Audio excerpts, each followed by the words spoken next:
मला जेव्हा हॉस्पिटलमध्ये ॲडमिट केलं होतं आणि सगळे म्हणतात की माझं मानसिक संतुलन बिघडलं आहे, तेव्हा अधिपतीला विश्वास नाही आहे त्यावर. आधी ती एक्सायटेड होती चारुहास आणि चारुलताचं जेव्हा लग्न होणार होतं तेव्हा. जेन्युइनली सांगते, मला लग्न म्हटलं की मला सगळं असं ब्लर आहे. मला काही एक्झॅक्टली असे क्षण आठवत नाही. नमस्कार, मी अंकिता शिंदे. इट्स मज्जामध्ये तुम्हाला सगळ्यांचं स्वागत. आज मी आली तुला शिकवीन चांगला धडा या मालिकेच्या सेटवर आणि माझ्यासोबत आहे या मालिकेची हिरोईन म्हणजेच अक्षरा म्हणजेच शिवानी. शिवानी, सध्या मालिकेचा जो काही ट्रॅक सुरू तो फार रंजक आहे आणि प्रेक्षकांना उत्सुकता की आता नक्की काय घडणार आहे, तर तू काय सांगशील? तू म्हटलीस ते अगदी खरं आहे. सध्या अक्षरा ह्या पेचात पडलेली आहे की ही भुवनेश्वरी आहे, मला कळतं आहे, पण ती चारुलताचं सोंग घेऊन घरात वावरते आहे आणि हे सगळ्यांना मला पटवून द्यायचं आहे. मला खात्री आहे, पण पुरावे नव्हते इतके दिवस माझ्याकडे सगळ्यांना समजावून सांगायला, पटवून द्यायला. पण आता माझ्याकडे कदाचित पुरावा आहे आणि तो पुरावा मी ऐन लग्नात कदाचित दाखवेन आणि त्यामुळे पुढे काय होणार आहे, लग्न होणार आहे की नाही चारुहास आणि चारुलताचं किंवा चारुहास आणि भुवनेश्वरीचं, हे कळेल. आणि अधिपतीची या सगळ्यावर काय रिॲक्शन असेल हे बघणं इंटरेस्टिंग आहे. पण कुठेतरी या सगळ्यामुळे अधिपती आणि अक्षरामध्ये थोडासा दुरावा आला किंवा तो गॅप पडला असं वाटतं? अजून तरी नाही, कारण अधिपती मला जेव्हा हॉस्पिटलमध्ये ॲडमिट केलं होतं आणि सगळे म्हणतात की माझं मानसिक संतुलन बिघडलं आहे, तेव्हा अधिपतीला विश्वास नाही आहे त्यावर आणि तो अजून ऐकतोय. म्हणजे बहुतेक हिच्याकडे खरंच काहीतरी सांगण्यासारखं आहे असं तो ऐकतोय. पण तू म्हटलीस तसं कदाचित दुरावा येऊ शकतो जर त्यांनी भुवनेश्वरीची बाजू घेतली, जर त्यांनी माझ्यावर विश्वास नाही ठेवला किंवा त्यांनी इतरांसारखं मला वेडं ठरवलं तर नक्कीच दुरावा येईल. पण समजा जर चारुहास आणि चारुलताचं लग्न झालंच तर सूर्यवंशी घराणं आहे शेवटी, त्यामुळे तू सुनबाई आहेस तर तुझाही तसाच वेगळा लुक वगैरे असणार आहे की काय असणार आहे? सासू सासऱ्यांच्या लग्नात अक्षरा कशी येणार आहे? खरं सांगायचं तर लुककडे अजिबात लक्ष जाणार नाही आहे, कारण इतका ड्रामा घडतो आहे, इतक्या गोष्टी घडत आहेत आणि अक्षरासाठी हॉस्पिटलमधून सुटून घरी येऊन सगळ्यांना सांगणं की ही भुवनेश्वरी आहे हे आत्ता खूप महत्त्वाचं आहे.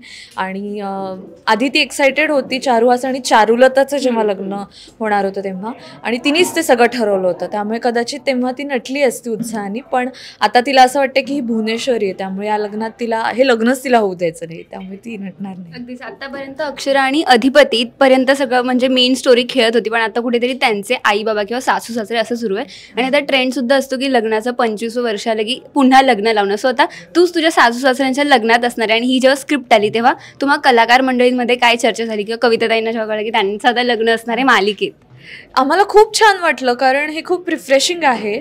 आणि चारुहास पर्टिक्युलरली सिरियलबाबत बोलायचं झालं तर चारुहास आणि चारुलता इतक्या वर्षांनी भेटतात, तर पुन्हा एकदा लग्न लावणं म्हणजे पुन्हा एकदा त्यांच्या नात्याची सुरुवात करून देण्यासारखं आहे. आणि त्यामुळे ते खूप छान कल्पना होती ती खरं तर हे सगळं होण्याच्या आधी. आणि तू म्हटलीस तसं हल्ली तसा ट्रेंड आहे, तो पण मला खूप छान वाटतं की किती चांगली कल्पना आहे, कारण नातं अनेक वर्षांमध्ये बदलत असतं.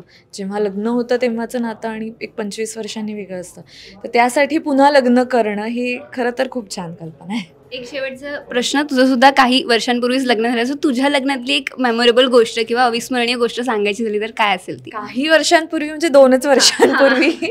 पण अगं मी जेन्युइनली सांगते, मला लग्न म्हटलं की मला सगळं असं ब्लर आहे. मला काही एक्झॅक्टली असे क्षण आठवत नाहीत, कारण असं आपण स्वप्नात असतो ना, स्वप्नात जसे आपण वावरत असतो तेव्हा सुसंगती नसते गोष्टींची, तसं मला लग्न म्हटलं की मला विराजसला काही आठवत नाही. It's all blur.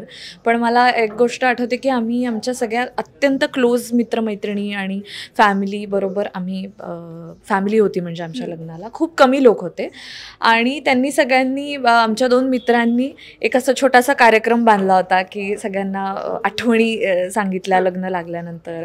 मग आम्ही डान्स केला आणि फक्त तेच लोक आमच्याबरोबर होते जे आमच्या जन्मापासून आहेत आमच्याबरोबर, अनेक वर्ष आहेत आणि जे आम्हाला पूर्णपणे ओळखतात, त्यामुळे दॅट वॉज स्पेशल. आता शेवटचा प्रश्न, जाता जाता प्रेक्षकांना काय सांगशील? कारण मालिकेत तू सुद्धा बघतेस की खूप रंजक असं वळण आलेलं आहे, तर त्यांना काय सांगशील?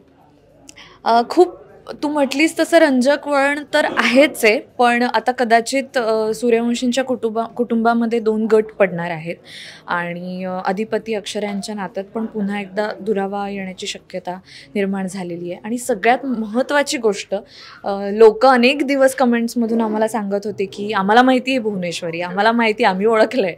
तर आता तुम्ही बघा एपिसोड्स, म्हणजे तुम्हाला कळेल की तुम्ही बरोबर होतात की चूक होता. आणि माहीत जरी असलं तरीही ते ज्या पद्धतीने रिव्हील होणार आहे ते बघणं आणि कविता ताईला चारुलताच्या रूपात, मग लगेच भुवनेश्वरीच्या रूपात बघणं, आणि हे अत्यंत इंटरेस्टिंग असणार आहे. त्यामुळे खूप छान एपिसोड झालेत. आम्ही शूट करतच आहोत आत्ता, त्यामुळे मला खात्री आहे तुम्हाला आवडते. तसाच बस सुद्धा क्रिएट झाला आहे, त्यामुळे थँक्यू सो मच. आणि thank you so much. Thanks to you. Marathi चित्रपटसृष्टीमधील latest update, original web series, shows, गाणी आणि एंटरटेनमेंटसाठी आमच्या चॅनलला सबस्क्राईब करा आणि बेल आयकन दाबायला विसरू नका.